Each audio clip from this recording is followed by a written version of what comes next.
What is up, everyone? Welcome to Module 6, the final module in the Ninja Masterclass. We're going to talk about how to retarget people, how to optimize, and how to scale your Facebook advertising campaigns to the moon, and kind of how to know when to, let an ad die, how much money that you can really, how much money in ad spend you can tell a lot about whether an ad is effective. We're going to talk about pretty much everything that you need to know to kind of take your Facebook advertising to the next level.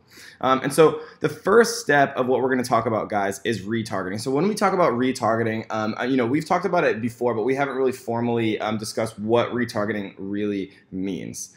So what retargeting means, guys, is taking advantage of custom audiences, taking advantage of pixel data, and showing ads again to people who've proven that they're interested in your content, whether that means engaging with your Facebook feed, with your Facebook page, whether that means engaging with your website, whether that means engaging with any of your content, visiting specific URLs, kind of things that we've talked about when we have created custom audiences. So for the most part, guys, when we say retargeting, it means that we're creating custom audiences of people who've taken some action in our ecosystem, and then we're literally retargeting them with ads based on those actions, right? And then we're going to talk about split testing, guys. We've kind of discussed briefly what split testing is. I think by now, all of us kind of have a pretty good understanding of what split testing, the idea of split testing, but we're going to actually show very quickly, just right at the beginning of this module, exactly how to actually pragmatically in real time split test, right? Because split testing is kind of an intangible thing. It's like, I think we understand it, but I want to show you exactly what I mean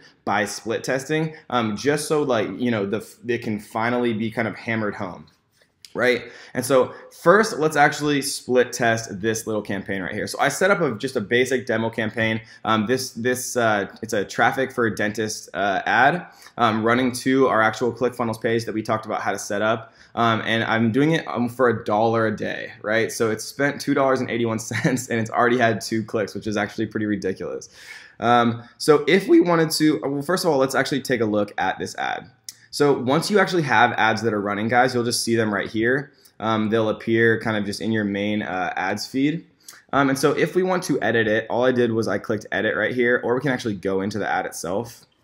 So if we go into the ad itself, now we're in the ad set location. If we want to look at the campaign, we can look at the campaign, see the total spend and things like that. We're going to talk about exactly how to set up these columns and things like that, so you can really kind of in a very quick way know kind of the return on investment of your advertising campaigns. We're going to get into that in a second. Let's talk quickly about how to actually split test though. So in the ad set section right here, if we wanted to see the ad, obviously we'd click right here, but in the ad set section, we can take a look at this ad itself, right? So come into edit here, and let's take a quick look at what this is, right? So it's a website, it's a traffic campaign to a website, $1 a day budget, right? We're targeting San Diego, 18 through 65, so we don't really know what the kind of age demographics are that are going to be best for us yet. We don't know what kind of men or women, right? This is kind of a very much so shot in the dark, and I wanted to do that kind of purposefully to show you guys, how we're going to actually kind of narrow this down a little bit, right? Because our potential reach is 89,000,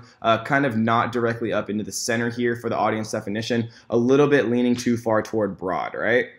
And so let's actually, do this, and let's split test this and say that we only want to target men, right? So how do we do that? Let's say we want to keep everything else exactly the same, right? Detailed targeting, we want to keep the same. Age, we want to keep the same. Locations, we want to keep the same, right? We're not targeting a custom audience or a lookalike audience yet, right? Because we don't have any data. This is the very first time that we're running this campaign.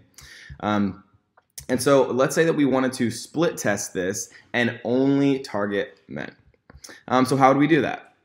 So keeping everything else the same, it's actually quite easy, right? So we're going to collapse this panel, and we're going to come over here, and we're going to hover over this, and right here where it says duplicate, we're going to click duplicate, increase website views, right? We're going to optimize for landing page views. We are going to duplicate the original campaign, number of copies of each ad set. So if we wanted to duplicate, multiple, we can do that too. So let's actually create 2 so we can duplicate. And so once it kind of finishes this, it's going to create 2 other copies, right? So this first copy, we're going to actually,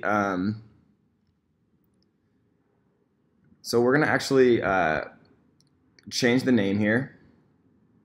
once it's able to actually kind of finalize these little changes, you'll see this adorable little blue arrow moving around.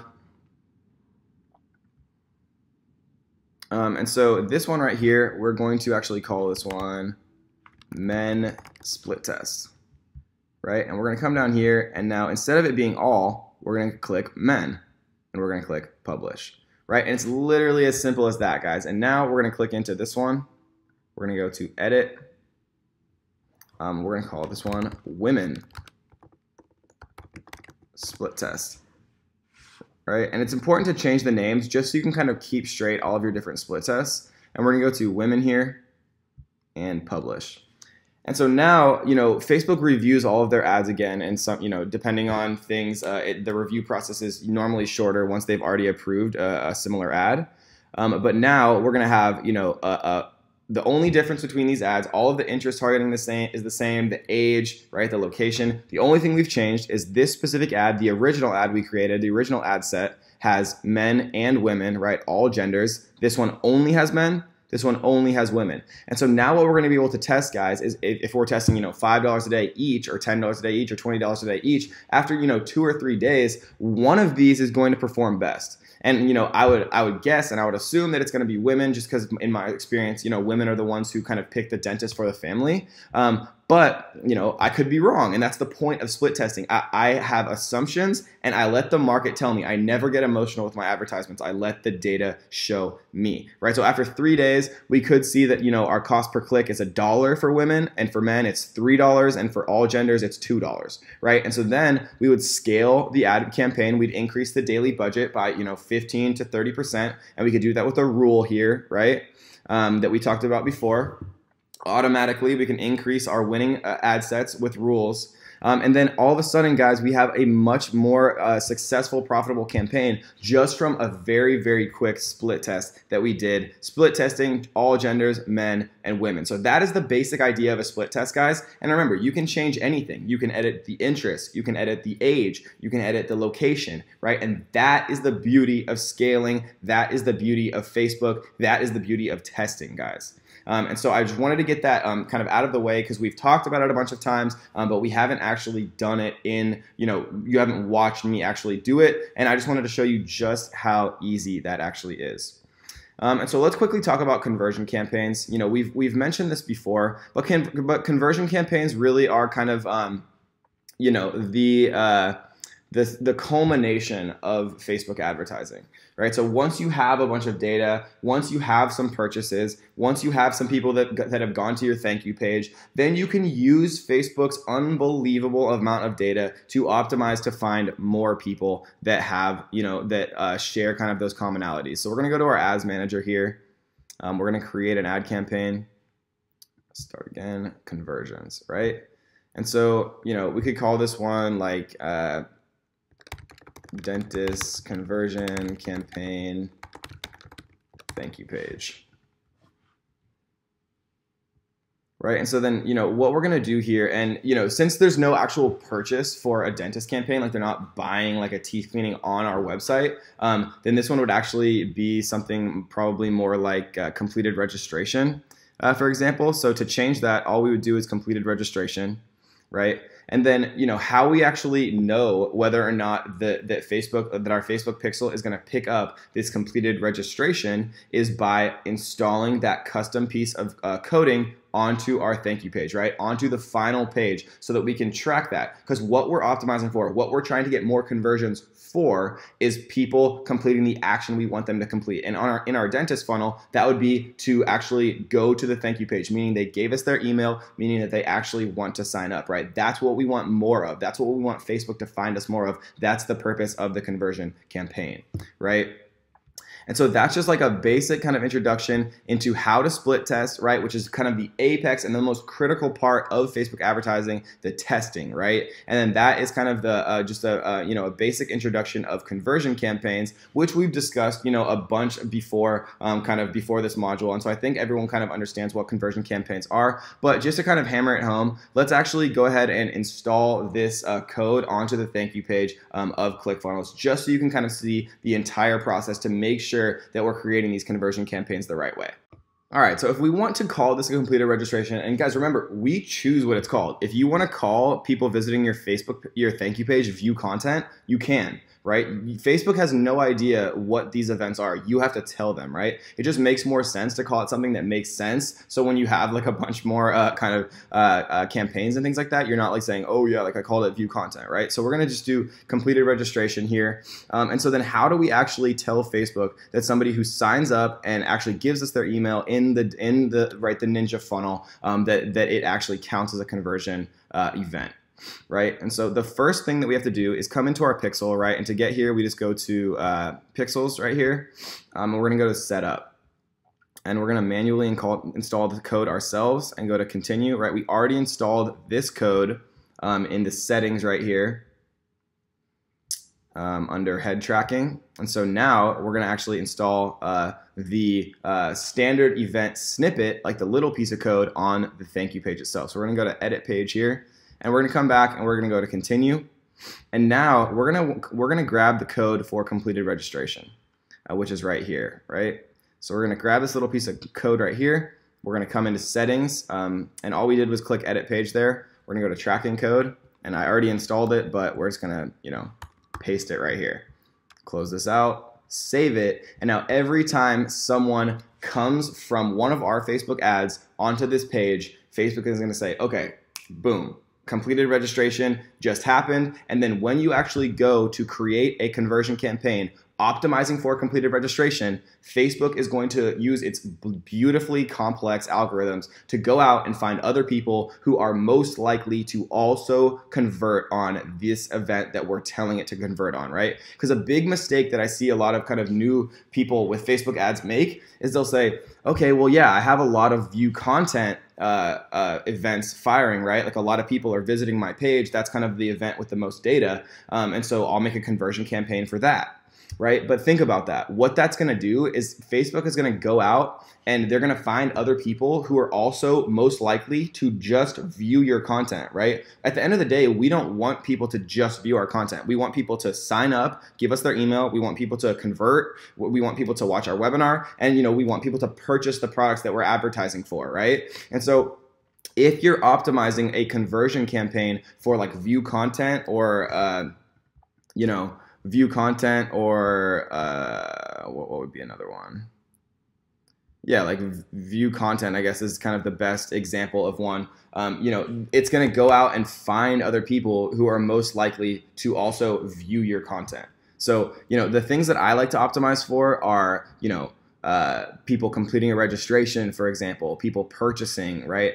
I guess even add to payment info is another example. If a ton of people are adding payment info, but none of those people are converting, Facebook is going to go out and find other people who are also likely to add their payment info, but not necessarily convert and actually purchase, right? And so the best things to create conversion campaigns around are, purchases and completed registrations, because those are kind of activities that mean somebody actually did something that's valuable to us, right? They gave us money through a purchase, or they completed a registration so we can email market to them, right? So we can follow up with them via phone and things like that, right? And so that's kind of a very basic tutorial into split testing. I wanted to do it very first thing in this module just so you guys can see it in action, see how easy it is, and just to edit, duplicate, edit anything you want. You can change the interest, you can change whatever you want, and then just publish it, and then all of a sudden now you have 3 different split tests, and you can, after a few days, I like to let them run for at least 2 or 3 days, you can tell which is the best, right? Let the data tell you. Never get emotional. It's gonna be so valuable for you guys if you can prevent yourself from getting emotional about your own ideas and just letting the data really tell you what's happening, right? So would you rather create a conversion campaign for 100 people who visit any page of your website, 10 people who add your product to cart, or 1 person who actually purchased your product or service, right? The mostly correct answer, guys, is 100 people who visit your page. Just because if only 1 person purchased your product, there's no reason to actually make a conversion campaign for that. That's not nearly enough data, right? Facebook recommends having 25 event fires per week at the minimum, right? So 25 people purchasing your product or completing a registration minimum. minimum for a conversion campaign to actually make sense. Before that, right, focus on PPE to get engagement for your ads, focus on traffic to get people actually come into your ecosystem, right? The most correct answer, guys, is all three. Because if if you have enough budget, then try making a conversion campaign for view content. Try making a conversion campaign for ad payment info. Split test and make a conversion campaign for completed registration. Split test and make a conversion campaign for purchases, even if you only have one, right? The most correct answer always, guys, is going to be those who test the most and create the most split tests are the ones who are going to be the most successful. And I know that's kind of a frustrating answer, but unfortunately, that's just the nature of the beast, right? Facebook is a unbelievably complicated machine, and there's a lot of chaotic inputs and variables, and it's impossible to know what's going to work the best, right? You can make a bunch of really educated guesses, but the people who test the most always succeed, guys. So that is the introduction. Welcome to the final module. We're going to get deeply into this, where we're going to show you all of the best ways to optimize and scale and split test kind of in the most intelligent way to save you the most time, right? And this is going to be a very fun one. I promise you guys, by the time we finish this, you're going to feel completely ready to absolutely scale your Facebook campaigns to the moon. So I hope you guys enjoyed that one, and let's get to the next.